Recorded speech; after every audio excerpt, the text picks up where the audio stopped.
ವಾಸ್ತವದಲ್ಲಿ ಪಣತ್ ಅನ್ನೋದಾಗಲಿ, ತತ್ರಾಣಿ ಅನ್ನೋದಾಗಲಿ, ಗಡಿಗೆ ಅನ್ನೋದಾಗಲಿ ಕೇವಲ ನಾಮರೂಪದಿಂದ ನಮ್ಮ ಕಣ್ಣಿಗೆ ಕಂಡೈತಿ.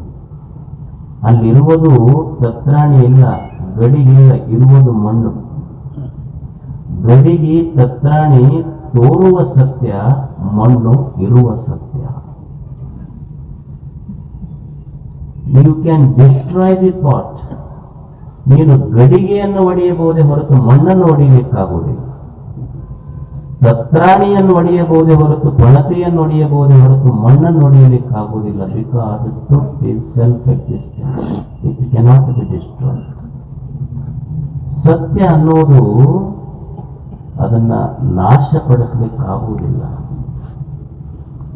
ಅಂದ್ರೆ ಒಂದು ತೋರುವ ಸತ್ಯ, ಇನ್ನೊಂದು ಇರುವ ಸತ್ಯ. ಗಡಿಗೆ ತತ್ರಾಣಿ ಅಂತ ನಾವೇನ್ ಹೇಳ್ತೀವಿ, ಅಸತ್ಯ ಅಂತ ಅಲ್ಲ, ತೋರುವ ಸತ್ಯಗಳು. ತೋರಿ ಮರೆಯಾಗುವ ಸತ್ಯ, ಮಣ್ಣು ಇರುವ ಸತ್ಯ. ಸತ್ಯ ಅನ್ನೋದು ನಾಶಪಡಿಸಲಿಕ್ಕಾಗುವುದಿಲ್ಲ. ಅದಕ್ಕೆ ಅಸತ್ಯ ಅನ್ನೋದು ಎಲ್ಲಿ ಈ ಸತ್ಯ ಮತ್ತು ಅಸತ್ಯ ಇವೆರಡನ್ನು ಯಾರು ತಿಳ್ಕೊಂಡಿರ್ತಾರಲ್ಲ ಅವರಿಗೆ ತತ್ವದರ್ಶಿಗಳು ಅಂತ ಕರೀತಾರೆ. ಅವನಿಗೆ ತತ್ವದರ್ಶಿ ಅಂತ ಕರೀತಾರ. ಈ ಅಸತ್ಯ ಅನ್ನೋದು ಎಲ್ಲಿ ಆದರೂ ಇದ್ರ ಅದು ಎಲ್ಲೈತಿ? ನಿಸರ್ಗದೊಳಗಿಲ್ಲ. ಈಗ ನೀವು ರೈತರದೇವಿ ಹೋಗಿ ಒಂದು ಸೇರ್ ಬೀಜ ಬಿತ್ತಿ, ಜೋಳದ ಬೀಜ ಬಿತ್ತಿ ಭೂಮಿಗೆ ಹೇಳಿ ಬರ್ರಿ ನಾ 1 ಕ್ವಿಂಟಲ್ ಬಿತ್ತೀನಿ ಅಂದ್ರ ಅದು ಕೇಳ್ತೈತಲ್ಲ. ಮಂದಿಗೆ ಮೋಸ ಮಾಡ್ಬೋದು, ನೀವು ನಮಗ್ ಮಾಡಕ್ ಆಗಲ್ಲ ಅಂತ ಹೇಳಿ ಭೂಮಿ. ನೀವು ಹೂವಿನ ಬೀಜ ಹಾಕಿ ಮಾವಿನ ಗಿಡ ಹಚ್ಚಿ ನೋಡಂತ ಕೇಳ್ತೈತೆ. ನಿಸರ್ಗಕ್ಕೆ ಮೋಸ ಮಾಡಕ್ ಆಗೋದಿಲ್ಲ. ನಿಸರ್ಗದಲ್ಲಿ ಸತ್ಯ ಇದೆ. ಅಸತ್ಯ ಅನ್ನೋದು ಎಲ್ಲಿಯಾದರೂ ಇದ್ದರೆ ಅದು ಮನುಷ್ಯನ ಮತಿ, ಮಾತು, ಮನಸ್ಸುಗಳಲ್ಲಿ ಅಸತ್ಯ ಇದೆ. ಸತ್ಯವನ್ನ ಪ್ರೀತಿಸಬೇಕಾಗ್ತದೆ ಮನುಷ್ಯ. ಯಾವುದು ಇದೆಯೋ ಆ ಸತ್ಯವನ್ನ ಮನುಷ್ಯ ಪ್ರೀತಿಸಬೇಕಾಗ್ತದೆ. ಗೆಲಿಲಿಯೋ ಅಂತ ಒಬ್ಬ ವಿಜ್ಞಾನಿ ಇದ್ದ, ನೀವೆಲ್ಲ ಹೆಸರು ಕೇಳಿರ್ಬೇಕು. ಅವರು ಮೊಟ್ಟ ಮೊದಲಿಗೆ ಏನು ಹೇಳಿದ್ರು ಅಂದ್ರ, ಭೂಮಿ ಸೂರ್ಯನ ಸುತ್ತ ತಿರುಗತೈತಿ ಅಂತ ಹೇಳಿದ್ರು ಅವರು. ಅದಕ್ಕಿಂತ ಮೊದಲೇನು ಧರ್ಮಶಾಸ್ತ್ರಗಳು ನಂಬಿದ್ದು ಅಂದ್ರ, ಭೂಮಿ ಸುತ್ತನ ಎಲ್ಲ ಸೂರ್ಯ, ಚಂದ್ರ, ಗೃಹ ತಿರುಗುತ್ತಾವಂತ ಮೊದಲು ತಿಳ್ಕೊಂಡಿದ್ರು.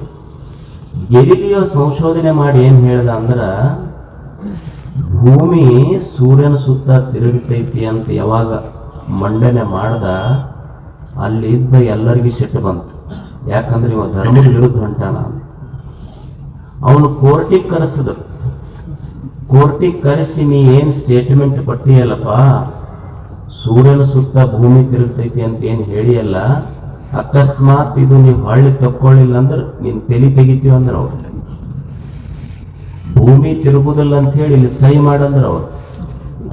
ಅಲ್ಲಿ ಮ್ಯಾಲ ಬರೆದ್ರು, ಈಗ ಭೂಮಿ ತಿರುಗುವುದಿಲ್ಲ, ಭೂಮಿ ಸೂರ್ಯನ ಸುತ್ತ ತಿರುಗುವುದಿಲ್ಲ ಅಂತ ಬರೆದು ಅವ ಅಂದ, ಇವ್ರು ಕೂಡ ತಲೆ ತೆಗೆಸ್ಕೊಳ್ಳೋದಕ್ಕಿಂತ ಸುಮ್ಮನೆ ಸಹಿ ಮಾಡದ ಬೇಕಲ್ಲ ಅಂತ. ಅವ ಸಹಿ ಮಾಡದ, ಈಗ ಭೂಮಿ ತಿರುಗುವುದಿಲ್ಲ ಅಂತ ಅವ್ರು ಬರೆದ್ರು. ಇವಾಗ ಬುಡಕ್ ಸಹಿ ಮಾಡದ. ಅವರೆಲ್ಲ ನಕ್ಕರು, ಈಗ ತಿರುಗುವಲ್ಲಿ ನೋಡು ಭೂಮಿ ಅಂದ್ರೆ ಅವ್ರು. ಇವ ಹೊಂಟ, ಇವ ಹೋಗಾಗ ಇವ ನಗಕತ್ತ. ಯಾಕಂದ್ರೆ ಈಗೂ ತಿರ್ಗಕತ್ತ, ನಾ ಏನ್ ಮಾಡ್ಲಿ ಅಂತ ಅವ ಅಂತಾನ, they are not the lovers of truth, they are lovers of the opinions.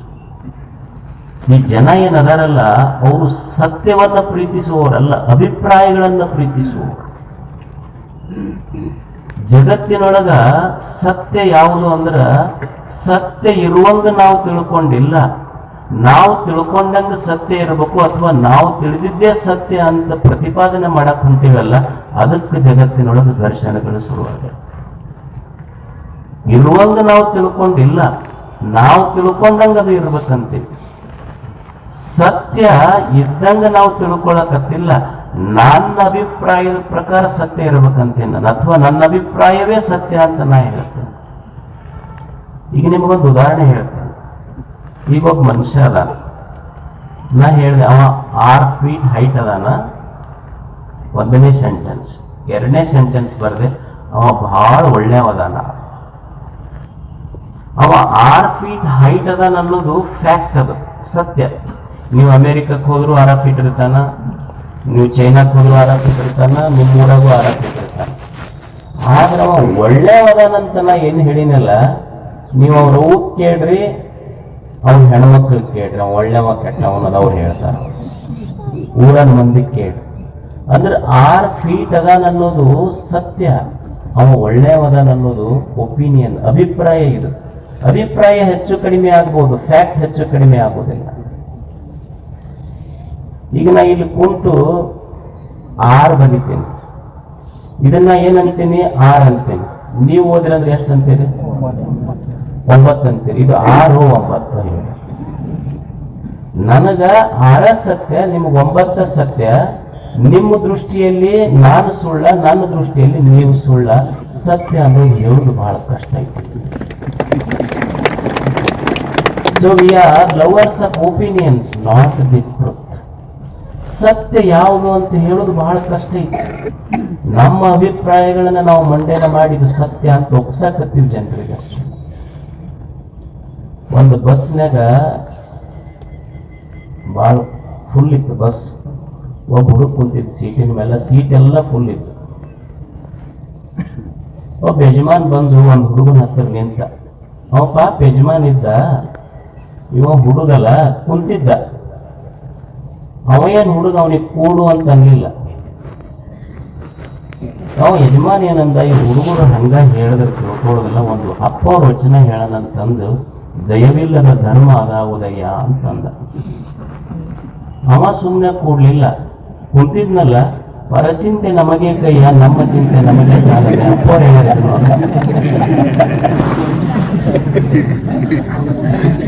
ಈಗ ಬಸ್ ಅಲ್ಲ, ಸೀಟ್ ಸಿಗದ ದೊಡ್ಡದೈತಿ, ಮತ್ ವಚನ ಹೇಳಕ್ ಬಂದೈತಿ. ಅವ್ರು ಸೀಟ್ ಬಿಟ್ರೆ ನಮಗ ಸೀಟ್ ಎಂದೋ ಇದು ಪುಣ್ಯ ಬೇಕು, ವರ್ಷಕ್ಕೊಮ್ಮೆ ಒಬ್ರಿಗೆ ಸಿಗ್ತೈತಿ ಸೀಟ್.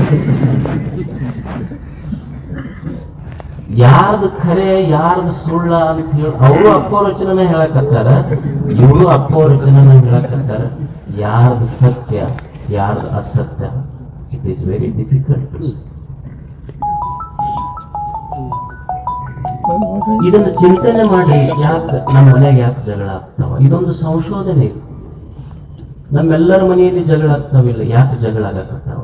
ತಂದೆ ತಾಯಿಗಳ ಮಧ್ಯೆ, ಅಣ್ಣ ತಮ್ಮಗಳ ಮಧ್ಯೆ, ಸಮಾಜಗಳ ಮಧ್ಯೆ, ಜಾತಿಗಳ ಮಧ್ಯೆ, ಧರ್ಮಗಳ ಮಧ್ಯೆ, ದೇಶಗಳ ಮಧ್ಯೆ, ಊರವರ ಮಧ್ಯೆ, ಪಕ್ಷಗಳ ಮಧ್ಯೆ ಮತ್ತು ಪಕ್ಷದೊಳಗರ ಮಧ್ಯೆ. ಇಷ್ಟೆಲ್ಲ ಹೊಡೆದಾಟ ಐತಿ, ಗುದ್ದಾಟ ಐತಿ, ಸಂಘರ್ಷ ಐತೆಲ್ಲ ಯಾಕಾಗತೈತಿ? ಯಾಕಂದ್ರ ನಾವು ಸತ್ಯವನ್ನ ಪ್ರೀತಿಸ್ತಾ ಇಲ್ಲ. ಒಪಿನಿಯನ್, ನನ್ನ ಅಭಿಪ್ರಾಯವೇ ಸತ್ಯ ಅಂತ.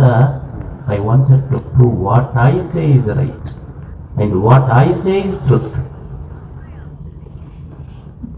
ಇದು ಎಲ್ಲ ಬಡದಾಟ ಸಂಘರ್ಷದ ಮೂಲ ಕಾರಣ ಎಲ್ಲೈತಿ ಅಂದ್ರೆ, ನಾ ಹೇಳಿದ್ದ ಸತ್ಯ ಅಂತ, ನನ್ನ ಅಭಿಪ್ರಾಯವೇ ಸತ್ಯ ಅಂತ ನಾ ಹೇಳಕ್ ಹೋಗಿದ್ದಕ್ಕ ಇಷ್ಟು ಬಡದಾಟ ಗದ್ದಲ, ಮನಸ್ಸಿಗೆ ನೋವು ನಡೆದವು. ಇವೆಲ್ಲ ಇಲ್ಲಿ ಯಾವುದು ಸತ್ಯ ಯಾವುದು ಅಸತ್ಯ ಅಂತ ನಿರ್ಣಯ ಮಾಡೋದು ಇಷ್ಟು ಕಷ್ಟ ಐತಲ್ಲ. ಈಗ ನೀವು ಒಂದು ಎಮ್ಮಿ ತಗೊಂಡು ಹೋರಿ ಮೇಯ್ಸಾಕ್ ಹೋಗ್ರಿ, ನೀವು ಬಿಟ್ಟು ಹಂಗ ಸುಮ್ಮನೆ ಕುಂದ್ರಿ, ಅದು ಮೇಕೋತ್ ಗುಡ್ಡಕ್ಕೆ ಹೋಗ್ತೈತಿ. ಮ್ಯಾಲ ನೀವು ಕೆಳಗೆ ನಿಂತು ಗುಡ್ಡದ ಮ್ಯಾಲಿರೋ ಎಮ್ಮಿಗೆ ನೋಡ್ರಿ, ನಿಮಗೆ ಏನ್ ಅನಿಸ್ತೈತಿ? ನನ್ನ ಎಮ್ಮೆ ಎಷ್ಟು ಸಣ್ಣದೈತಲ್ಲ ಅಂತ ಅನಿಸ್ತೈತಿ. ಅದು ಮ್ಯಾಲ ನಿಂತು ಎಮ್ಮಿ ಮಾಲೀಕಿಗೆ ನೋಡಿ ಅಂತೈತಿ, ನಮ್ಮ ಮಾಲೀಕ ಎಷ್ಟು ಸಣ್ಣವದನಲ್ಲ ಅಂತ ಎಮ್ಮೆ. ಯಾರ್ದು ಖರೆ ಯಾರ್ದು ಸುಳ್ಳ ಇಲ್ಲ.